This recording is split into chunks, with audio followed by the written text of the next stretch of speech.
माणसं म्हणून जाणार आहे एका दुकानावर, तिथे आमच्या कॉम्बोचं काम करायचं आहे आम्हाला.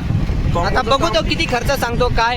आम्हाला तो खूप गरज आहे मोबाईलची म्हणजे खूप गरज आहे. आमचे ऑनलाईन कामं चढ बंद झाले नाही. मोबाईल शिवाय आमचं म्हणजे मनस्थिती ठिकाणावर राहत नाही. दिसतं तसं नसतं म्हणून त्या फसत. आमचा या माणसाचा मोबाईल कुठला आहे? यांच्या माज मस्तीमुळे फुटलाय तो. यांच्या मार्च महिन्यामुळे ते मोबाईल कुठला आहे तर तुम्हाला बदनापूर मी दाखवू शकतो. आमचा मागाला कॅमेरा खराब आहे, आमच्याकडे पैसे नाहीये. आम्ही खानदानी गरीब आहे. आम्ही खानदानी गरीब माणसं आहेत. आमच्या खानदानी आता माय आम्ही गेले जवळपास आलेलो आहे आम्ही दुकानाच्या. जवळपास